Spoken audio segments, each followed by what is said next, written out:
بسم اللہ الرحمن الرحیم۔ السلام علیکم ورحمۃ اللہ وبرکاتہ۔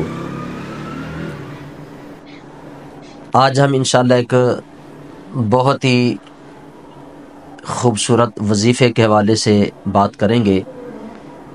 اکثر ہمارے ساتھی یہ سوال کرتے ہیں، پوچھتے رہتے ہیں کہ میری کوئی جائز حاجت ہے، پوری نہیں ہو رہی، نیک کام ہے، اس کے اندر رکاوٹ ہے، تو کوئی اچھا سا ہمیں وظیفہ بتا دیں۔ تو آج جو وظیفہ ہم پڑھیں گے، یہ وظیفہ سلطان المشائخ، سلطان الاولیاء، حضرت خواجہ نظام الدین اولیاء، محبوب الہی، جن کا نام نامی سید محمد ہے، آپ سلسلہ عالیہ چشتیہ کے بڑے معروف بزرگ ہیں۔ تو آپ نے سورہ فاتحہ کا ایک بڑا ہی خوبصورت وظیفہ اس کے متعلق بیان کیا اور فرمایا کہ جو بندہ اس وظیفے کو بتائے ہوئے طریقے کے مطابق پڑھتا ہے اور اللہ کی بارگاہ سے اپنی حاجت جو ہے اس کی دعا کرتا ہے، تو اللہ تعالیٰ اس وظیفے کی برکت سے، سورہ فاتحہ کی برکت سے، اللہ اس کی تمام نیک حاجتوں کو اللہ تعالیٰ پورا فرما دیتا ہے۔ اب آپ نے جو اس کا طریقہ بتایا، وہ طریقہ کیا ہے؟ آپ فرماتے ہیں کہ اس انداز میں 40 مرتبہ سورہ فاتحہ کو پڑھنا ہے کہ بسم اللہ الرحمن الرحیم، میم کو لام کے ساتھ، یعنی الحمد کی لام کے ساتھ، بسم اللہ کی میم کو الحمد کی لام کے ساتھ، اس طرح فرماتے ہیں پڑھنا بسم اللہ الرحمن الرحیم الحمد للہ رب العالمین۔ آپ فرماتے ہیں کہ بسم اللہ کی میم کو الحمد کی لام کے ساتھ ملانا ہے، اور پھر جو سورہ فاتحہ کی دوسری آیت ہے الرحمن الرحیم، اس کو 3 مرتبہ پڑھنا ہے، یعنی الرحمن الرحیم، الرحمن الرحیم، الرحمن الرحیم۔ پھر اس کے بعد آگے سورہ فاتحہ کو کنٹینیو رکھنا ہے، یعنی مالک یوم الدین ایاک نعبد، یعنی مکمل سورہ فاتحہ جب مکمل ہو جائے گی تو آخر میں 3 دفعہ کہنا ہے آمین آمین آمین۔ آپ فرماتے ہیں کہ اس طریقے سے جو بندہ 40 مرتبہ سورہ فاتحہ کو پڑھتا ہے، تو آپ فرماتے ہیں کہ اس کی جو بھی جائز حاجت ہے، جو بھی نیک تمنا ہے، وہ نیک حاجت اللہ کی طرف ہو یا وہ نیک حاجت دنیا کے کسی کام کی طرف ہو جائز، تو آپ فرماتے ہیں کہ اللہ تعالیٰ اس وظیفے کی برکت سے، سورہ فاتحہ کی برکت سے، اس کی تمام نیک حاجتوں کو پورا فرما دے گا۔ اب وہ وظیفہ جو ہے وہ میں ایک دفعہ آپ کو مکمل اس کا طریقہ بتا دیتا ہوں، پڑھ کے سنا دیتا ہوں کہ جب بھی آپ نے اس کو شروع کرنا ہے تو اول اور آخر 3 مرتبہ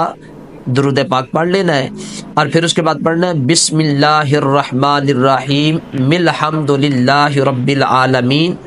الرحمن الرحیم الرحمن الرحیم الرحمن الرحیم مالک یوم الدین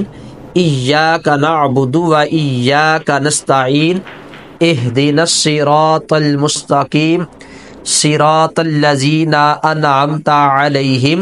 غیر المغضوب علیہم ولا الضالین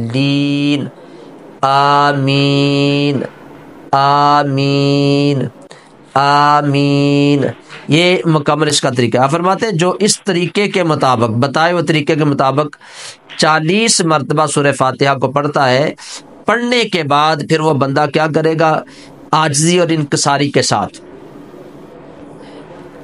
حضور دل کے ساتھ اور یقین کامل کے ساتھ وہ اللہ رب العزت کی بارگاہ میں حاضر ہو جائے اور اللہ کی بارگاہ میں دعا کرے، یعنی 3 مرتبہ درود پاک پڑھے نبی پاک صلی اللہ علیہ وسلم کی بارگاہ میں، پھر اس کے بعد اللہ کی بارگاہ میں وہ بندہ دعا کرے، اور آخر میں پھر 3 مرتبہ درود پاک پڑھے۔ آپ فرماتے ہیں کہ جتنی بھی مشکل سے مشکل بھی کوئی کام ہوگا جو اس کا نہیں ہو رہا، جائز حاجت ہے اور وہ پورا نہیں ہو رہا، رکاوٹ ہے، تو آپ فرماتے ہیں کہ اس عمل کو کرنے کی برکت سے انشاءاللہ اللہ تعالیٰ اس کی تمام حاجتوں کو پورا فرما دے گا، تمام اس کے رکے ہوئے کام جو ہیں وہ اس وظیفے کی برکت سے، سورہ فاتحہ کی برکت سے پورے ہو جائیں گے۔ تو یہ ہمارے وہ بزرگ ہیں، وہ ہمارے مشائخ ہیں کہ جنہوں نے ہر لمحہ کوشش کی ہے کہ اپنی زندگی کا ایک ایک لمحہ انہوں نے اللہ کی محبت میں گزارا ہے،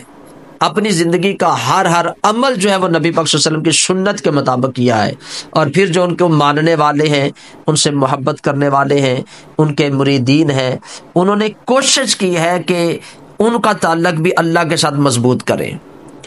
آج آپ ڈونگی باباؤں کے پاس جاتے ہیں، اپنی حاجتوں کو پیش کرتے ہیں، تو ان کے سامنے جا کے اپنے جو معاملات ہیں ان کو پیش کرتے ہیں اور پیسے بھی ان کو دیتے ہیں۔ تو یہ وہ لوگ ہیں جو نہ قرآن کے ساتھ جن کا کوئی تعلق ہوتا ہے، نہ حدیث پاک کے ساتھ ان کا کوئی تعلق ہے، انہیں نہ قرآن صحیح پڑھنا آتا ہے، نہ وہ صحیح طریقے سے حدیث پاک کو پڑھ سکتے ہیں۔ تو ان کے پاس ہم جاتے ہیں، پیسے بھی دیتے ہیں، وقت بھی ضائع کرتے ہیں، پھر ہمارے کام نہیں ہوتے۔ تو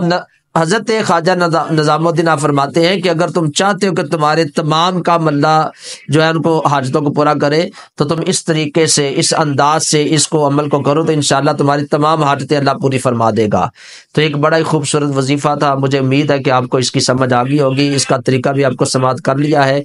تو میں تمام ساتھیوں سے گزارش کروں گا کہ اس کے ویڈیو کو لائک بھی ضرور کیا کریں، دوست احباب سے ثواب کی نیت سے شیئر بھی ضرور کریں، جو اس چینل پہ نئے ہیں تو وہ اس چینل کو سبسکرائب بھی کریں، بیل آئیکن کے بٹن کو بھی دبا دیں کہ جو بھی نئی ویڈیو بنے وہ آپ تک ضرور پہنچے۔ اللہ رب العزت کی بارگاہ میں دعا گو ہوں، اللہ تعالیٰ ہم سب کا حامی و ناصر ہو۔ السلام علیکم ورحمۃ اللہ وبرکاتہ۔